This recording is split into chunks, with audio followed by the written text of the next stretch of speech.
Hi, everybody. Welcome to God's Daily Inspiration. My name is Shannon, and I am so excited that you guys are here. I was doing a Bible study today and was incredibly moved. So I'm going to just go ahead and explain it to you. This is completely unplanned, so bear with me as I flip through pages. The picture that you see in the background is what I would like to start with. That is a beautiful picture of Jesus, and it comes from the book of Revelation, chapter 3, verse 20, and it says, "Behold, I stand at the door and knock. If anyone hears my voice and opens the door, I will come into him and dine with him, and he with me." Now, this verse has been interpreted in painting 2 times that I'm aware of. And the first time it was actually created in 1853 by an artist by the name of Homeland Hunt. And then again, it was created in 1942, and that's the one we're looking at. In 1942, this was painted by Warren Salmon. And what is so incredibly interesting about this and really hit home for me was, as you heard from the verse, that Jesus is standing there knocking. And how many of us have heard the knocking and heard him speaking to us and trying to guide us? And in this particular picture, you can see he's standing there knocking. But one of the very interesting facts about this particular interpretation is there's no door handle. Jesus is not going to be able or won't push or barge his way through the door. He is patiently waiting at the door, knocking and speaking to us and waiting for us to open the door and invite him in. And that is what is so powerful in this. There's no door handle. So I want you guys to just really take a moment and think about times in your life, either past or presently, that you hear God knocking and speaking to you, and he is at your door, and you're on the fence of whether or not you should follow and open the door and let him in. One of the other things that I studied today, which I would also like to read to you, is because there is talking about in Revelation at the beginning. It's actually in chapter 3. It talks about lukewarm church and what it means to be a lukewarm follower. And I have a couple of notes that I would like to go ahead and give to you. One of the things that it says, there are 7 things about being a lukewarm follower, and these are the characteristics of a lukewarm follower. And unfortunately, being lukewarm, Jesus actually says in chapter 3, Revelation, and that would be verse 17, when he's talking about people being, and the church being lukewarm. Or I apologize, it's at 16. And he says that lukewarm is obviously not going to be either cold nor hot. And it says, I will vomit you out of my mouth. And that really stuck with me because I don't want to be so repulsive that Jesus wants to spit me out. In the study that I was doing this morning, as it says, Jesus can work with somebody who's on fire, who's super hot for God, and encouraging and bringing those and sharing the gospel, with others. And then those that are cold, there's room for them to warm up. What he despises most is us that are those that are lukewarm. And lukewarm breaks down again to these characteristics, and it's number 1, you straddle the fence spiritually. So some of the things you decide to follow, but some of the things, maybe you'll follow it and maybe you won't. Number 2 is your conscience is rarely ever touched. You don't think about your consequences of things. You don't think about how's that going to make other people feel. You just maybe act more impulsively, is how I took that.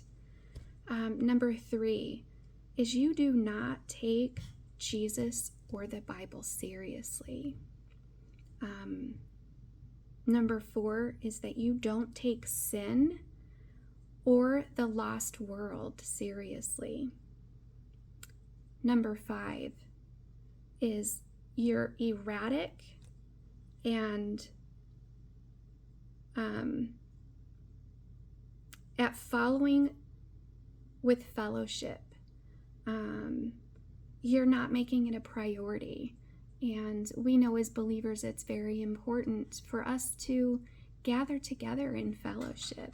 Not only do we get amazing opportunities to dig deeper into the Word, but creating those friendships over a bond that we hold most sacred, which is our relationship with Jesus and sharing that gospel and helping each other share that gospel, whether it's learning how to answer certain questions, digging deeper, doing Bible studies, coming to the aid of our fellow brother and sisters when they're in need, and just being more Jesus-like.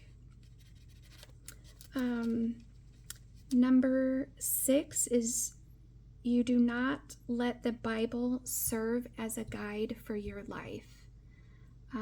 I think that is one of the big things prior to me being where I'm at today is I asked a lot of other people's decisions as to what they thought was the right thing to do. And I did pray. I did. But my relationship with God was very one way. I always turned to Him. I knew He would be there for me. I spoke to Him about my situations, and I told Him what I would like to have happen. But I didn't really listen to His guidance, and I most definitely did not open up my Bible to look for direction. And I was very steadfast on, I want things to go my way, and I would do it the humanly way and try to force things to go my way, and realized after years of doing this that when I listen to God, things fall into place. Things work out just as the way they're supposed to. And when I try to force it in my timing, I am met with a lot of stumbling blocks and roadways that are under construction. And instead of going directly to it, I'm detoured. And, even if we have to go through a detour, God always gets us to where we need to be. Sometimes we just have to go the long way about it. So pray for forgiveness for not listening and seeking Him, and open up your hearts to listen to where He wants us to go, is my advice. And then, of course, number 7 is the last one here, and that has, you're not being a witness to anybody.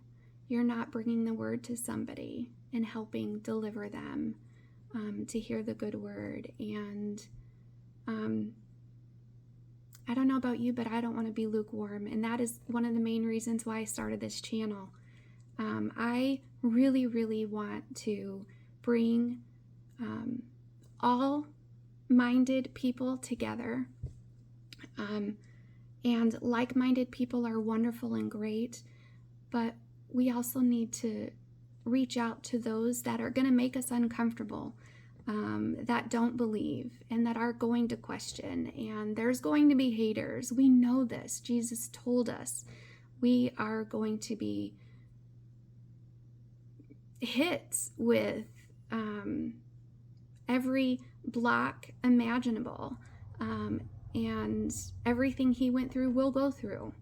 So I hope that even if this channel just saves one person, or at least sparks the curiosity about it and about him, I hope and pray that this channel can do that. You know, somebody once asked me, what do I have to lose if I believe in Jesus?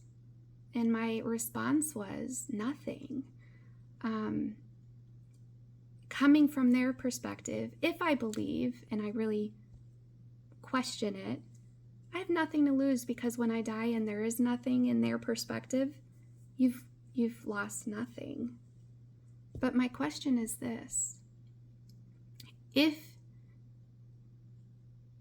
when you pass away, or when the Lord comes back, and he will, what will you lose by not believing? And my answer is everything. Everything. You will lose everything. Is it worth it? Is it worth losing everything for eternity, for a flash of time here on this earth? I hope not. I hope it's not worth it. So I pray that if you're here with us today, and I appreciate you, please dig deeper into your Bible.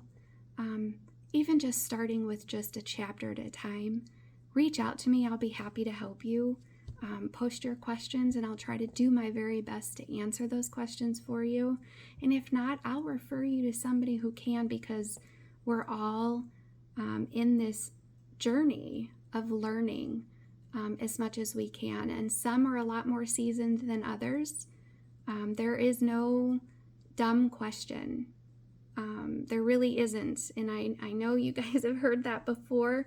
But it truly is, because if you ask the question, I'm sure there's many others that are asking it as well, but they're kind of nervous to post it. So if that's the case and you don't want your name listed as asking a question, please send me an email. I'll be happy to post your question as anonymous and go ahead and post the answer so that others can read it as well. Absolutely. I'll put my email in the comments for you guys.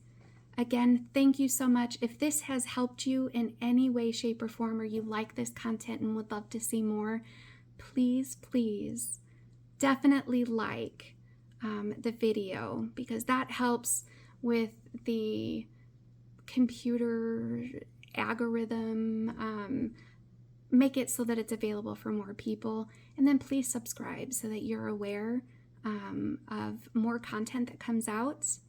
And most importantly, please share with any friends or family who you think may benefit from this. And again, they don't need to be believers. We just need to plant that seed, because God says we only need to have faith the size of a mustard seed. Anyway, God bless. Have a wonderful day. Bye-bye.